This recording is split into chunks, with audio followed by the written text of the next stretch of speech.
안녕하십니까. 두 번째 파트 시연을 맡게 된 UNG 솔루션즈 연구원 안치우입니다. 반갑습니다. 지금부터 PLSQL에서 자바로 변환을 시작해 보도록 하겠습니다. 먼저 자바로 변환될 대상이 PLSQL들을 업로드를 하게 됩니다.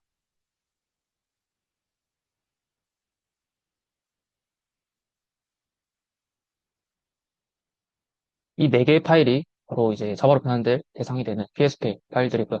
그거를 업로드를 하게 되면 이런 식으로 분석이 진행이 되게 되면서 그래프가 그려지게 됩니다. 우선은 PLSQL 코드를 자바로 변환하는 과정에서 직면하는 주요 도전까지는 LLM의 컨텍스트 크기 제한인데요. 따라서 PSP를 이제 여러 단위로 분할해서 전달을 해야 되는데 이를 효과적으로 해결하기 위해서는 저희는 이제 엔틀러 같은 파싱 도구를 활용하게 됩니다.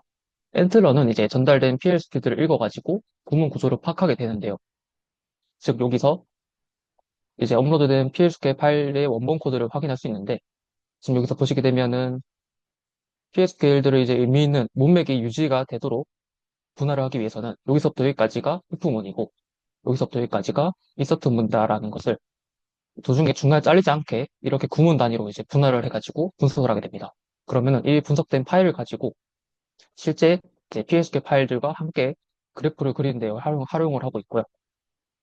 그래서 이런 식으로 그래프를 탐색을 하게 되면 우선은 이제 업로드 되었던 PSQ 파일들을 단위로 이제 4개의 최상위 노드가 구성이 되어 있습니다. 첫 번째는 인플로이, 그리고 셀러리, 그리고 업데이트 셀러리랑 그리고 어텐던스라고 하는 출퇴근 관리 패키지로 구성이 되어 있고요. 우선은 하나씩 하고 들어가 본다면 일단 바디로 구성이 되어 있고 인플로이는 이제 두 개의 펑션과 하나의 브로셔로 되어 있습니다. 원본 PSQL을 확인해 보자면 우선은 이런 식으로 처음에는 직원 존재 여부 확인하는 함수가 있고요. 이거 여기선 단순히 이제 전달된 직원 키를 이용해 가지고 해당하는 직원 정보가 있는지를 확인하는 함수입니다. 그런 다음에 정규직 여부 확인 함수 또한 마찬가지로 전달된 직원 키를 사용해 가지고 해당 직원이 정규직인지 아닌지 여부를 확인하는 것이고요. 그리고 마지막으로 이 인스 인플로이는 프로시저로 직원을 등록하는 프로시저입니다. 따라서 여기서 이미 직원이 존재하는지 확인하는 함수를 호출해서 만약에 이미 존재하지 않다면은 그때 인서트문을 실행하도록 되어 있고요. 따라서 하나하나 탐색을 해보자면 일단은 이 함수는 이제 직원 정보를 좀- 직원 정보의 여부를 확인하는 함수고 이 밑에 이런 식으로 직원 정보를 찾는 셀렉트문을 읽고 여기 서머리를 보시게 되면 특정 테이블에서 이제 직원께 해당하는 레코스를 조회하는 셀렉트문 컬입니다. 라고 간단히 해당 노드가 이제 무슨 역할을 하는지에 대한 설명이 여기 명시되어 있는 것을 볼 수 있습니다. 그리고 마찬가지로 이제 시작 라인과 끝 라인까지 명시가 되어 있는 것을 볼 수 있고요. 이거는 아까 말씀드렸던 엔틀러에서 이제 분석을 한 그 범위를 가지고 이런 식으로 그래프 노드가 그려지게 되는 것입니다. 마찬가지 부턴도 조회된 리코스트가 0보다 큰지 확인하여 직원 존재 여부를 반환하는 로직입니다. 이런 식으로 되어 있고요. 크게 함수의 구조를 보시게 되면 스펙 같은 경우는 이제 이 함수에 대한 입력 4개 변수에 대한 정보가 담겨 있고 디클레어는 단순히 이제 사용되는 이제 지역 변수 같은 것들 이 해당 함수에서 사용되는 변수가 선인되어 있는 노드이고요. 마찬가지로 이 나머지 노드들은 실제 이제 안에 비즈니스 로직을 의미하는 노드들입니다. 따라서 마찬가지로 다 이렇게 이런 식으로 펼쳐서 확인할 수 있고요. 셀렉트 노드나 이제 DML 관련 노드들은 이런 식으로 테이블과 연결이 되어 있습니다. 셀렉트는 프롬으로 연결되어 있고 나머지 인서트랑 딜리트랑 업데이트는 라이트로 연결되어 있는 것을 볼 수 있습니다. 따라서 테이블을 클릭하게 되면 이런 식으로 필드 정보를 확인할 수 있고요. 필드 이름과 타입 그리고 널 여부를 확인할 수 있습니다. 이런 식으로 원래는 이제 테이블은 지금 현재 이렇게 똑같은 게 두 개로 표시가 되어 있는데 이거는 계층 구조를 유지하기 위해서 이런 식으로 표현을 했고요. 따라서 같은 테이블이기 때문에 클릭했을 때 이런 식으로 하이라이트가 되는 것을 확인할 수 있습니다. 그리고 마찬가지 프로시저도 확인을 해보면은 여기서 이 어사인 같은 경우는 직원 존재 여부를 확인하는 함수를 호출하여 결과를 별세 저장한다. 따라서 이제 대부분 이제 이러한 세부 노드 같은 경우에는 다 이런 식으로 서머리가 되어 있기 때문에 이 노드가 무슨 역할을 하는지 다 파악할 수 있고 이 어사이먼트 노드 같은 경우에는 이제 직원 존재 여부를 확인하는 함수를 호출한다고 했으니까 이런 식으로 인터널 콜이라고 하는 강례로 이제 함수와 이제 연결이 되어 있습니다. 따라서 이거는 보시게 되면 이 함수를 호출한다라고 되어 있네요. 그래서 이런 식으로 클릭을 했을 때 하이라이트가 딱 되기 때문에 어느 함수를 호출하고 있는지를 한눈에 파악할 수 있습니다. 마찬가지로 이제 다른 패키지 및 프로세서 또한 이런 식으로 다 구성이 되어 있고요. 다 이런 식으로 구조가 다 한눈에 파악할 수 있고 어떤 프로세서를 호출하는지도 다 나와 있습니다. 그리고 마찬가지 이것도 서머리로 다 설명이 되어 있고요. 클릭했을 때 어떤 프로세서를 호출하는지도 다 표시가 되어 있는 것을 볼 수 있습니다. 이 출퇴근 관리하는 패키지도 똑같은 구조로 되어 있고요. 따라서 이러한 이 그래프 정보를 활용해 가지고 자바로 변환하게 되는데 이 컨버팅 스프링부트 프로젝트를 누르게 되면은 이제 각 업로드된 이 4개의 파일, 프로세서 및 패키지 파일에 따라서 이런 식으로 어떤 패키지 파일들이 어떤 프로세서 및 패키지 파일들이 컨버팅이 되고 있는지를 표시를 하게 되고 변환은 이제 각 단계별로 진행하게 됩니다. 여기서 이제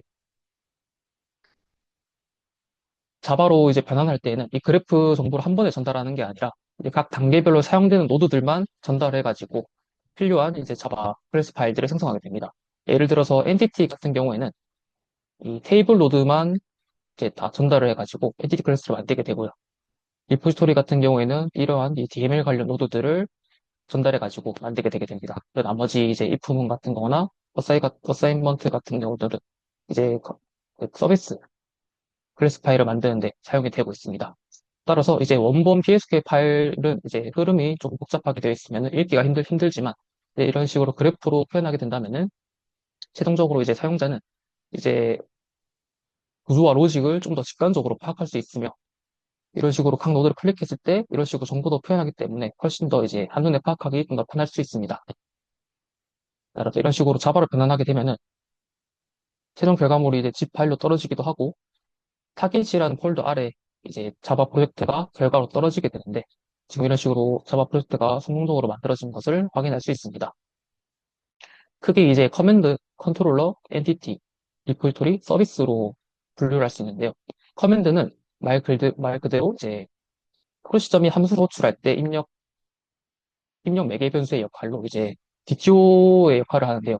이거는 이제 컨트롤러에서 받아가지고 사용하게 됩니다. 즉 사용자는 이 커맨드에 명시된 이 필드를 요청을 보낼 때 포함하게 되면은 해당 요청을 받은 정보를 토대로 이제 서비스 클래스에 있는 각 해당하는 프로시저 및 함수가 이제 이런 식으로 메서드 형태로 전환이 되어 있는데 이 해당하는 메서드를 호출해가지고 실제 로직이 실행되는 구조로 되어 있고요. 마찬가지로 예를 들면은 이 인스 인플로이는 아까 말씀드렸던 직원을 등록하는 그 프로시저였는데요. 직원 등록하기 위해서는 이런 식으로 직원 키, 직원 이름, 그리고 부서 코드, 정규직 여부라는 정보를 받게 되면서 이 메서드를 호출하게 되면서 실제 이 여기서는 해당 직원 정보를 생성해가지고 이런 식으로 저장하는 것을 볼 수 있습니다. 따라서 각각의 프로시저나 이제 함수 같은 경우는 펑션 같은 경우는 이런 식으로 메서드 형태로 다 전환이 된 걸 볼 수 있고요. 따라서 이게 실제로 전환이 제대로 되었는지를 확인하기 위해서는 사용자는 이제 결과 검증을 진행할 수 있는데요. 여기서 이제 실제 자바로 변환된 결과가 이제 제대로 변환이 되었는지 확인하기 위해서 사용자는 초기에 어떤 프로시저를 실행해 볼지를 선택할 수 있습니다. 저는 여기서 tpix update 셀러리라고 하는 프로시저를 선택하게 될 것이고요. 여기서는 추가로 파라미터 또한 입력할 수 있습니다. 파라미터는 이런 식으로 입력을 하게 되고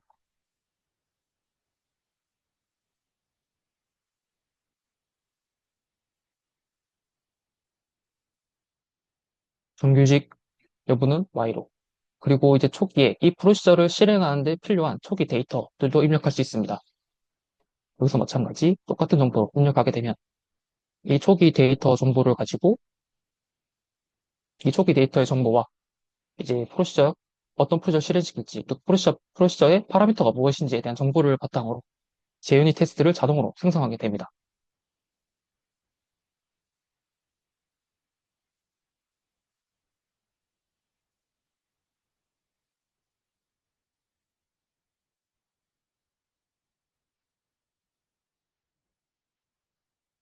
마찬가지 제가 입력하는 정보는 직원 정보, 그리고 해당 직원에 대한 급여 정보, 그리고 해당 직원이 결근 및 결근을 했는지에 대한 정보를 추가하고 있습니다.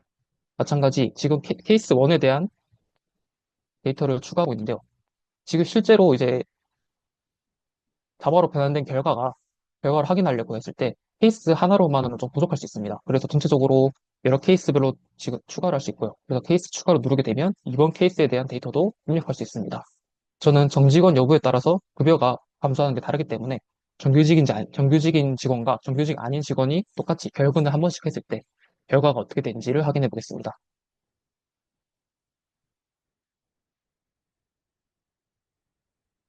마찬가지로 이번 케이스에서는 똑같이 업데이트 샐러리라고 하는 프로셔를 추출하게 될 것이고요. 여기서도 파라미터를 전달하게 됩니다.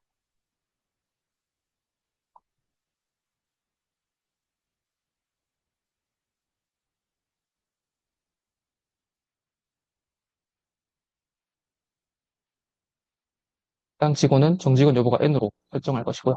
마찬가지 해당 직원의 초기 정보 또한 똑같이 등록을 진행하게 됩니다.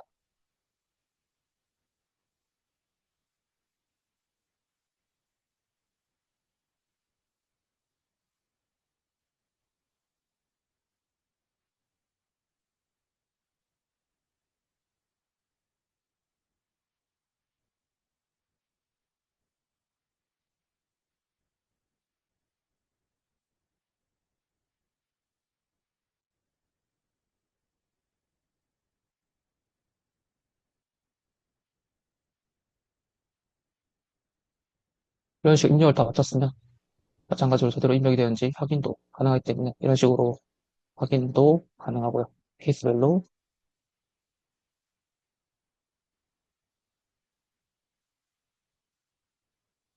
이렇게 입력을 다 했으면 확인 버튼을 누르게 되면 실제로 입력한 테스트 케이스를 바탕으로 이제 JUnit 테스트가 생성이 되게 됩니다. 따라서 지금 현재 비교를 하기 위해서 이제 입력한 정보를 기반으로 테스트 케이스 1번에 대한 처리를 진행하는 것을 볼 수 있고요.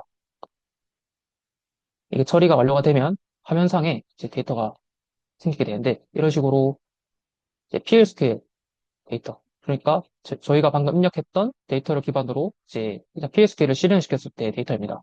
기본은 아까 제가 입력했던 대로 정보가 주어진 것을 볼 수가 있고, 얘는 이제 어떤 프로시저를 호출했는지, 그리고 파라미터가 무엇인지, 얘는 호출을 했을 때 이런 식의 결과가 나왔다. 라고 나와지게 되고요. 마찬가지로 이를 바탕으로 이제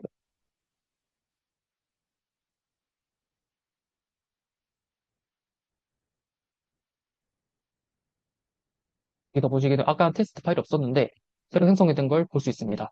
테스트 파일에서는 이런 식으로 똑같이 제가 입력했던 기본 정보를 토대로 이런 식으로 초기 데이터를 생성하는 로직이 담겨져 있고요. 외는 해당 프로시저를 호출하고 파라미터 또한 동일하게 전달하고 있는 것을 볼 수 있습니다. 그리고 den을 검증하기 위해서는 이런 식으로 정규직이니까 한 번 결근했을 때에는 10만 원이 감소가 되어야 되니 총 90만 원이 맞는지 확인하는 로직이 있고요. 따라서 이거를 실행을 해가지고 실행한 트랜지션 로그를 비교하게 되는데요. 마찬가지로 테스트 2번에 대해서도 똑같이 처리를 하고 있습니다. 그래서 김철수 2번에 대한 직원에 대한 그리고 정규직이 N 여부이고 결과는 정규직이 아니니까 20만 원이 감소가 될 테니 60만 원으로 된 것을 볼 수 있습니다. 이게 다 처리가 되면 자바에 대한 결과도 트리셔 로그로 떨어지게 되는데요. 네, 이런 식으로 실제 이 테스트를 시행을 했을 때 트레이션 로고가 생성이 되게 되는데 그 트레이션 로고를 이런 식으로 보여주게 됩니다. 보시게 되면 초기 데이터는 이 ID 값 빼고는 다 동일한 걸 볼 수 있고요. 웬도 다 동일한 상태이고 덴도 보시게 되면은 90만 원이 100만 원에서 정규직이니까 10만 원이 감소가 되어서 90만 원이 돼야 되는데 성공적으로 90만 원이 된 걸 볼 수 있습니다. 따라서 결과가 1번 케이스에 대해서는 결과가 검증이 된 걸 볼 수 있고 이번 케이스에서도 똑같이 입력값은 프로시저를 실행시켰을 때와 별 다를 게 없고 랜도 이제 어떤 프로시저 실행시켰는지에 대한 정보가 똑같고 결과에 대해서도 정규직이 아니니 한번 결근했을 때에는 20만 원이 감소하게 되니까 80만 원에서 60만 원으로 감소가 된 걸 볼 수 있습니다. 따라서 이러한 테스트도 똑같이 이런 식으로 이름으로 생성이 되게 되고요. 여기서도 마찬가지 제가 이번 케이스에 입력한 데이터를 기반으로 이러한 자바에서도 이제 이러한 초기 데이터를 등록하게 되고 랜도 이제 어떤 프로시저를 실행할지에 대한 명시가 되어 있고 덴도 80만 원에서 한 번 결근으로 20만 원이 감소가 되었으니 60만 원이 되어야 된다라는 덴 기브 웬덴 로직이 제대로 형성이 된 걸 볼 수 있습니다. 따라서 만약에 여기서 테스트가 실패가 되었으면 이제 피드백 루프라고 하는 것을 돌게 되면서 테스트가 결과가 같을 때까지 계속 코드를 수정하게 되면서 결과가 떨어지게 되고요. 지금 케이스에서는 이제 전환이 100% 제대로 됐기 때문에 피드백 루프까지는 돌지 않았고 결과가 딱 떨어진 것을 볼 수 있습니다. 이상입니다.